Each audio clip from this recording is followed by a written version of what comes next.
Over the telephone, that snap judgment is made within the first 4 to 14 seconds. Because one of the first things they will do is say, are you accepting NHS patients? Yes. And it's how you handle that that's really vital. They have a responsibility to be a brand ambassador for your business.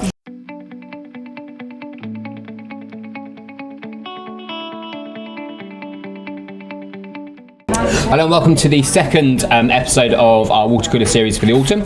Today I'm joined by Julie Randle, one of our senior valuers, a face that I'm sure is known to most of you, and also Marie Cross, the training director of FITS, which is First Impression Training, otherwise known as the Customer Service Queen, but I'm sure you'll tell us more about that. Yes, yeah, hi, I'm really pleased to be here. We're First Impression Training, aka FIT, is a people development organisation really focused on developing the talent of frontline teams and leaders within the customer service environment, whether that is face-to-face, whether that is over the telephone, whether that's digitally online, or whether that's a mixture of all three, and really recognising that our people, those brand ambassadors of our business, they can make or break customer relationships when they are engaging with customers, as I say, whether that's face-to-face, on the telephone, or through the written word. Fine. So obviously we met at a conference in March this year, where you were advising people in the nursery sector about how important that kind of first impression is, because it's, I remember one of the key takeaways you said was that first impressions are formed in the first 3 minutes. So if you get the first 3 minutes wrong,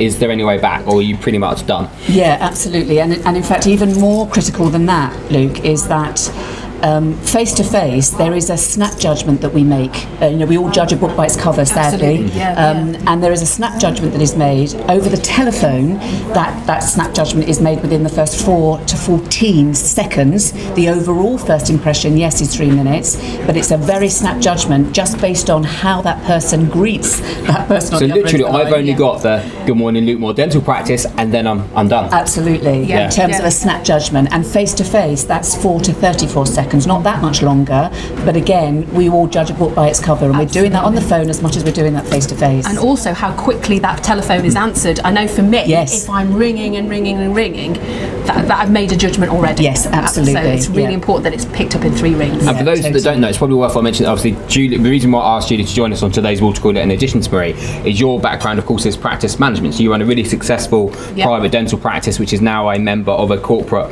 organisation. So you felt these battles in real life. Absolutely. And we identified that the telephone was more important than actually handpiece, and it was worth more to the practice.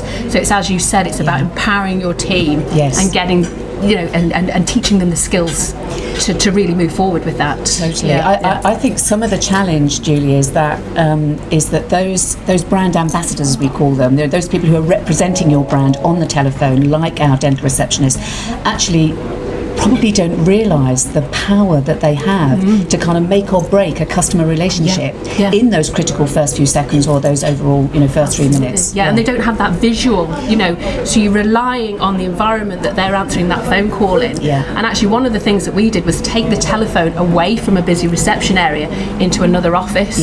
And if any of the staff were speaking to a new patient, they had a yellow form in front of them, so anybody, whether it's face-to-face or on the telephone, knew that was a really important call.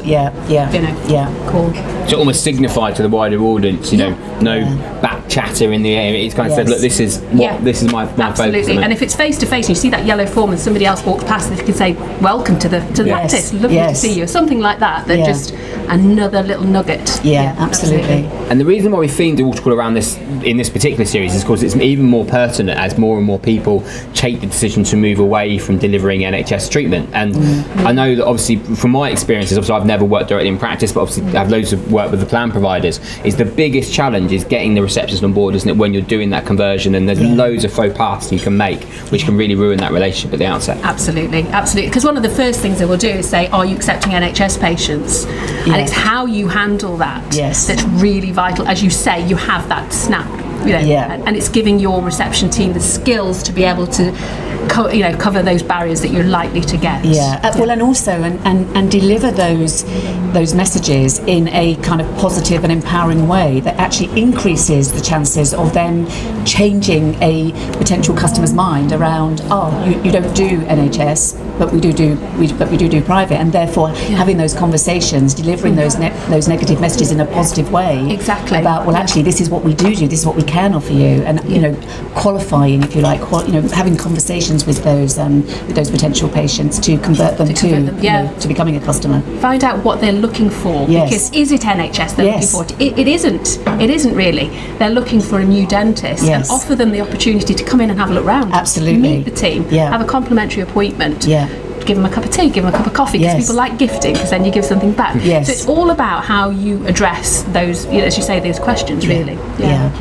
How would you handle the energy vampire and receptionist? So as a practice owner, I've got this lady. She was a brilliant NHS receptionist, very efficient, booking the appointments, but now I'm suddenly a private practice, and actually, this lady doesn't believe we should have left the NHS. So how do I get her on board? How do I overcome that challenge? And a lot of that's around mindset and around attitude and behaviour, and actually sometimes just the recognition and the awareness that those receptionists as brand ambassadors of our business are, can make or break those customer relationships, as I said, but actually recognising that your external world is a direct reflection of your internal world. So if you have that attitude of, I don't think we should be a private practice, and I think, we should have stayed as an NHS practice, actually how you're feeling inside will come through loud and clear, both in what you say and how you say it. Sometimes just the awareness of that, you are the vital ingredient, that kind of shop window of our business. You're the vital ingredient in our recipe of success. So recognise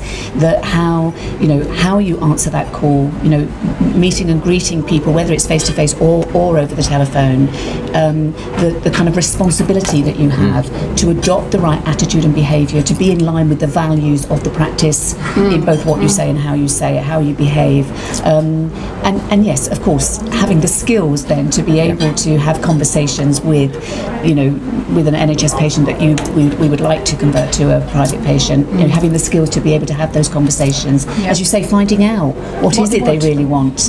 Because you don't know until you sort of do these diggings, and it's having that pro forma sheet in front of you that you can work on, and you can empower your receptionists or your mood hoovers really to work towards that really. So I suppose obviously we have very limited time on these calls, but if you could give just sort of 2 or 3 key takeaways to a practice owner with a reception problem, should we call it, what would you give them? I think the first thing I would say, apart from booking fit training, I would say the first thing is to help your frontline staff recognise the vital role they play in ensuring that your kind of whether it's your brand face to face, your brand on the line, that's getting across. They have a responsibility to be a brand ambassador for your business. Help your staff to understand the vital role they play and the fact that they are a vital ingredient, therefore, in your practice's recipe of success. So in terms of employee experience, engage them, get them on board with what you're now all about as a practice, and because if you improve employee engagement, that means your employees' experience improves, and it's just a natural follow on that your customer experience will improve as well. Absolutely. That would be one of the key things, that just create that awareness in your employees, help them recognise the vital role they play in the success of your practice.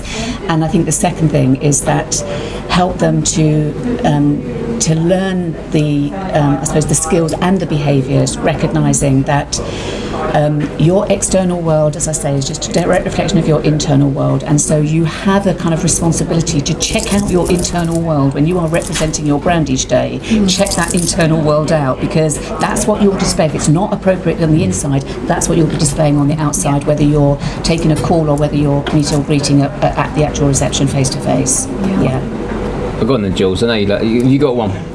I would agree with what you're saying, really, is just empower your reception team. Let them, they need to know how much a new patient is worth to the team. So what I used to do was break it down and say, you are the most important person in this practice. Every phone call is worth minimum £500, to the business, and really drill that home to them, that if any negativity is felt in that first initial, the call. So it really is is empower them and let them understand how much it is. And the only thing I think I'll probably add to close is just be prepared to be critical of your own business.